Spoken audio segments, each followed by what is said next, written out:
All right, we're back out here again. I got a 3M flamethrower coil, and I got some nuts to fit that Chinese valve cover so I can get it to pull down. And then we're going to work on the firewall. Welcome back. Well, this 3M coil here is going to be internally resistant. It's going to be 1.5 ohms. It was normally in the coil. And then there'll be a 1.5 ohm resistor built into the inside of this. So it'll run 8 or 9 volts and run cool. And I won't have to run the ballast resistor anymore. It'll all be inside this coil. And basically make this one wire ignition, or this Mopar ignition, almost a one wire HEI style. HEI is just a transistor, and you can actually physically see the transistor there. So, and they say the dwell's a little bit better. I mean, whatever. Whoever, you could argue 50 cents one way or the other, but anyway, I got this one to work, and I now have the coil to where I just got to run the ignition wire out here to the positive side and run the blue wire. It comes off this to that ignition side too. All right, I put some nuts on the bottom of these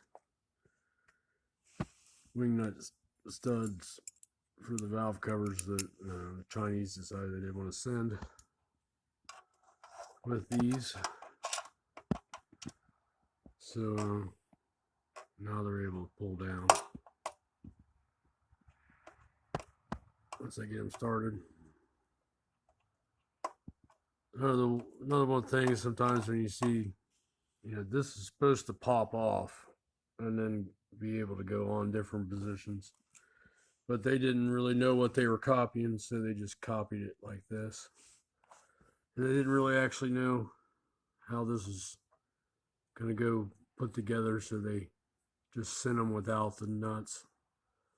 So when they copied this design, so it cost me $3.38 for these stainless steel nuts to go underneath there so that I can fix the valve covers. The original design of these, excuse me, this is the way the design was. But apparently the Chinese who copied this valve cover, and there are American quality control, I guess, it probably runs that, or I don't know who. Anyway, I had to fix it with this $3.38 worth of stainless nuts, but now it's pulled down and we got the right coil, and we can move ahead to fixing all this firewall, try to smooth it out. I really need these plates and these rip rail, and I don't need all the holes. So we'll sit here and smooth this out with some weld and a grinder. All right, I got everything cut, all the edges, lips cut off, ground around the holes.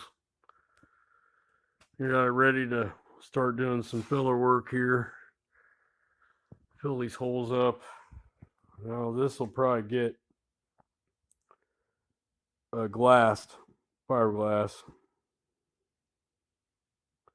some point, and then the firewall either painted bright red or black, smoothed out, made pretty. But we really want to keep, instead of just cutting the whole firewall off and making it a bland, flat firewall, we really want to keep some of that texture in there, kind of give it some spirit.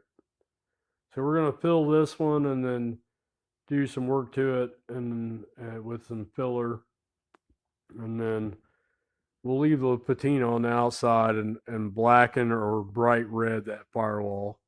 At some point this thing will be fully painted, but not right now.